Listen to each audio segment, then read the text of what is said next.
All right. Thanks, Travi. I appreciate that. So, the date was November 2nd, 2021, which for me is kind of cool that we can say it was about a year ago, almost to the date.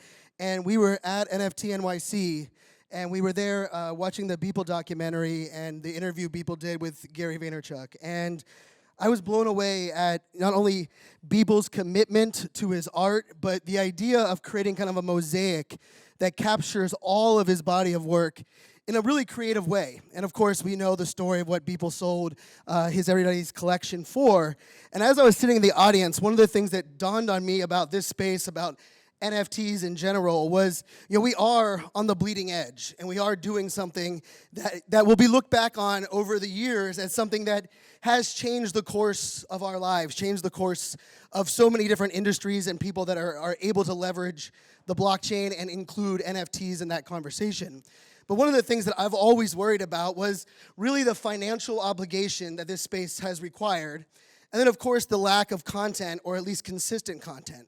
And so on November 2nd, we decided to come up with the idea, let's do a daily podcast.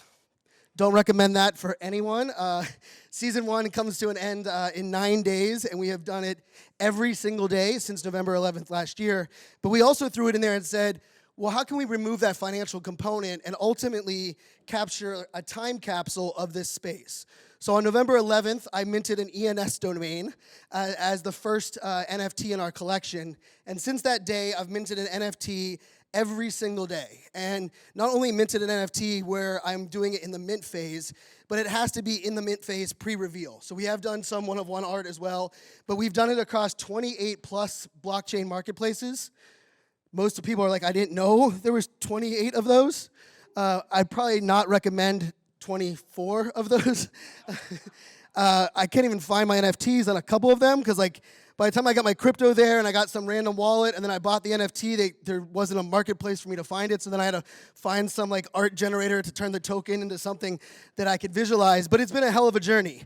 When I thought about the idea of a daily podcast and buying an NFT every day, without hesitation, I thought creating a podcast was going to be a hell of a lot more work, because I've done 8 years of podcasts, and one of the things that anyone that knows about my other podcasts, which don't worry, none of you heard any of them. I know because I've seen the download numbers. But one of the thing about that, the podcast piece that I always loved was that I loved that I could create content, but consistency is not my strong suit. I have diagnosed ADHD about 10 years ago, and for 40 years of my life, I convinced myself that consistency is not my wheelhouse. So much so, episode 1 of every podcast I've created, somewhere in the episode I say, here's the deal. I'm gonna do it weekly, we're gonna drop it on Tuesday, but I can't tell you what time on Tuesday because I have no idea. I'm kind of a last minute guy. I oftentimes record on the same day that we are launching. Today's episode will be recorded after this session. Legit, we're going to record today's episode a little bit later today. And so one of the things for me that was consistency was such a struggle. And so the idea of a daily podcast, I was overwhelmed by. But what's been interesting, hands down, the more complex of these projects has been buying an NFT every single day. Because not only am I buying one, but I've held on to every single one of those NFTs. They've never been listed. A couple of them were transferred out of my wallet when my wallet was compromised, but thankfully we were able to transfer them back. But they haven't been listed. So all 365 will actually be sold or auctioned off as one collection on November 11th of this year, so just next Friday. And the beauty of it has been I've been able to spend a lot of hours researching utility, researching mint experiences, not really researching Discords after fact, because once I buy the NFT, I have to figure out what I'm buying the next day. But one of the beauties of it has been how the market has changed. And I wanted to share just a couple of things that has really changed since this time last year, right? This time last year, one could argue if you sneezed out an NFT project, it pretty much sold out, right? And we were willing to spend gas. We didn't really care what blockchain it was on for the most part. We were willing to just go buy it, assume that we could trust you to deliver on the promises, even though we don't know you, never heard of you. Most of you have never had a business before. Most of you have never created content before, or the word community other than the Discord that was created. And so for me, one of the things that was early on I learned was, how the hell am I going to predict which NFTs are still going to be of value a year later? And some of you might be here because you're hoping I give you that answer, and I have no freaking clue. The truth is that a lot of this is kind of figuring out where the market is, where the momentum is, and then ultimately, what are the things that we can trust? And so my full-time job is a keynote speaker. I get to travel around the world speaking. And one of the things that's beautiful about this job is that really no matter what technology I talk about, I can talk about artificial intelligence, I can talk about live streaming with Periscope and Meerkat and Blab and the good old days that we had back then. Almost every single thing that I've done in my career came down to one concept. How do we build trust online?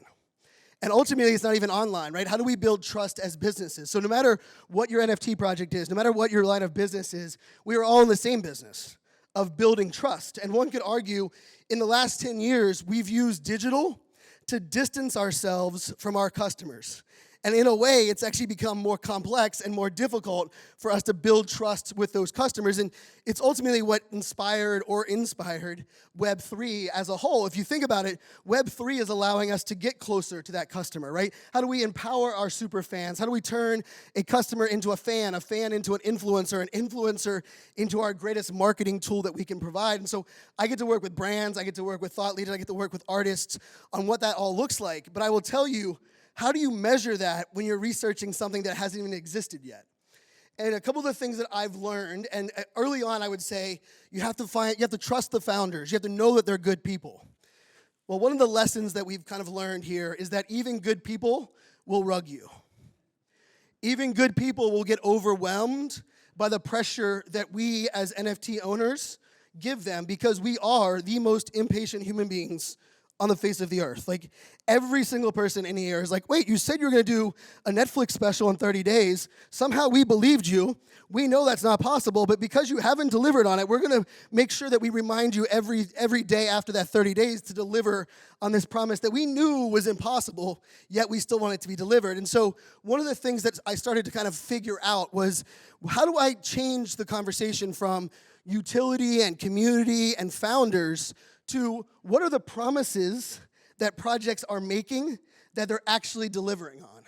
And so in a way, rather than me going and starting with researching the founder, I actually started to figure out which utility do people give a shit about, especially in a bear market that we are in, right? Because there are a lot of great projects that had a lot of great utility that none of us hold. Because at the time, especially if they drop, let's say January, February, March of this year, we want to know how quickly they are going to give us 10x or 100x, right? Or how many Discord, things are they going to give away? Or what is the airdrop? Or what is the next, coin that they're going to kind of build on top of? And one of the things that I found with that is the more complexity that projects are coming to market with, the less I can trust them to deliver on anything. And the truth is, the keep it simple, stupid model still works in Web3. And so over the last, I'd say 90 days, one of the things that I've doubled down on researching NFTs now for this project and buying them every day was it was less about can I trust the founder and more about can I trust that the utility is of value today and will it be valuable in the future? Because a lot of projects, the reason that they've disappeared in the last 4 months is because they were not built for the future. And in a way, they were just built for this market that was about overturning things and changing your profile photo and how can I brag about things afterwards. But I will give you this challenge. Think about your favorite NFT that you hold right now. When someone asks you why it's your favorite, I love to know those answers. Because when you answer why it's your favorite NFT, more often than not, you're explaining the promises and the things that it's either provided you, given you access to, or unlocked for you. Most of us are not saying that, oh, this is an NFT and it's my favorite one because I knew that I was going to be able to flip it for 10x or 100x. And I am not here to shame the flip shaming side of the house. I am a flipper in my own personal wallet side of the house. I'm very open to, I believe we are, many of us are in a .com, not a .org. We're here to make money. And so the money thing can't be something that we dismiss. But when it comes to money, what do we value, right? And I will tell you, there are a lot of great projects right now that have very low floors, that have utility that we will value for the next 10 years, that will be projects that we will regret not buying today. Many of them are also happen to be run or managed or founded by minorities and females. And that is without question something that I have learned in this whole case is not only as a girl dad and very proud girl dad, but understanding what are the promises, what are the communication methods, and how honest are they willing to be with us on this journey. And the truth is, right now, most female leaders have done that better than every male-led project in the industry. Because they understand, woo, right? There we go. And part of that comes down to trust, right? How do we build trust? Trust isn't built by telling me what I want to hear. Trust is built by actually giving us access to understand where are you on the journey? What are the things you are going through? What are those pain points?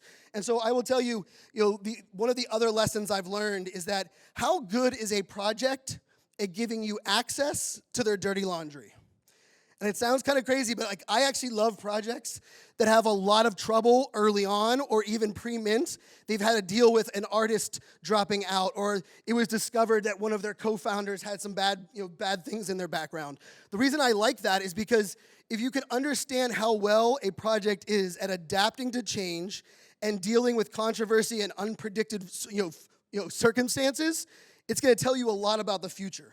Because the truth is, it's not about when a project runs into a bad thing, or not about if a project runs into something bad, it's when, right? And that's coming from, I worked a decade in cybersecurity for the Department of Defense. We always told every single military branch that we worked with, I've been to 76 countries. Part of my spiel to ranking officers at every military base was, when you get hacked, these are our protocol. And they would say, no, we have the smartest, we're Marines, we aren't getting hacked. And then I'd go to the next one, and they're like, no, we're Army. We're not getting hacked. And the interesting part about that was then they would bring us back 6 months from then and say, so, that guy that we had working for us? Well, he took that sticky note of his password, and it was in his car. His car got broken into. They now own our entire network, right? And it was like, it's not about if, it's about when. And so projects that are willing to be transparent, be open at communicating, and willing to roll with the punches are the projects I've found are actually the best over this entire year. The last thing I will say is that the projects that they've involved, one of the other things that I fell in love with, and it's kind of a weird thing to say or admit because I was on this stage at NFT NYC, in the summer. I was also there, a year ago. And if you would have told me that I would get on the stage today and say, hey, I'm an NFT artist that has sold out collections 10 weeks in a row, I would tell you you're crazy because I consider myself artistically challenged. Anyone else artistically challenged? Yeah, I can't sing, I can't dance. My daughter's put our birdhouse that we all painted, 4 birdhouses we painted, 3 are in our living room. 1 is on the back porch. You can guess where mine is. My daughter's like, yeah, Dad, that's not going to sit in our living room. It's going to be a little rough. But I will tell you, the thing that I've discovered was AI art. And recently, not only finding my ability to tell stories there, but what it's actually unlocked is that so many artists believe in what they're doing. They've been doing it without being rewarded, without getting, let's just say the residual on the back end. So many of them are great at what I messaged about earlier, right? Great at believing and trusting, right? They're going to show up. They are who they say they are. And so more so than anything else, in the last 60 days, I've actually minted more one-of-one artists than I did probably in the first 9 months. And part of that is that idea of how do we trust the people that are behind the canvas, the people that are delivering. It's about letting us in. And so the last thing I'll just say as we kind of wrap this together is that, first of all, don't ever agree to do a daily podcast. That's the second part is, buying an NFT every day, the caveat I put on there was that it had to be in the mint phase pre-reveal. That was a pretty big restraint that I didn't know what the hell I was doing. But I didn't want it to be biased. I didn't want to go in and buy blue chips. I didn't want to go in, buy a project after it already started to moon. I didn't want to go in and say, oh, who are the people that bought it? Oh, all these influencers bought it, now I'll buy it. Well, actually, I'd probably have done the opposite, right? All these influencers buy it, I'm going to not buy it because we know it's not going to last till November. But I say that because the other part of this that I think a lesson that I've learned is that there are so many great people building great projects that need us to spend the time going to find out what they're about, what are their utility. Most of their floors are 0.00 something. And in that sense, you can pick up a lot of great art, a lot of great community, and a lot of great access to people that are building for the future that I believe will be the projects that I'm most excited about. So when we look at the future, when we look at this space, it's a lot of the great things are to come, but there's a lot of great people that need our help for us to kind of take it to the next level. And that ultimately goes to why I'm wearing this shirt. It's kind of like works as a public service announcement. It just simply stands for do your own damn research. And I don't think we talk about that enough, especially here. It might have been talked about a year ago. But doing your own damn research means know what success looks like for you, understand your time commitment and how much you actually want to commit to that project or that utility or that value. And then last but not least, start to define the goals that you have within the project.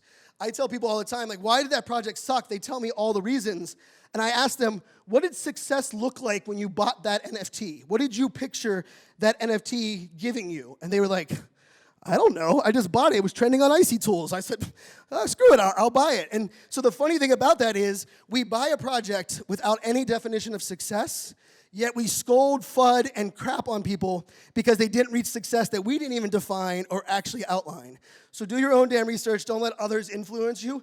And ultimately, look beyond some of the top layer things today. Tons of great projects, tons of great things that are out there. I hope you'll support our project 11/11/22. We'll be minting out, setting up the auction for Mint 365. One of the cool things we did is I was waiting to go into the metaverse to have a reason to go into the metaverse. And so we created a spatial.io where you can actually walk and look at every single NFT I've bought every single day. Nice. You walk through the entire metaverse. You have, you can click on them, see what they're all about. You can even see some of the good, the bad, and ugly. Some of them, you click on them, there's no OpenSea account because, let's face it, some of the projects disappeared. There's others that you didn't know were minted in November that are now household names. So check that out. It's my pinned tweet on Twitter. My social fans. Thank you guys very much. Yes.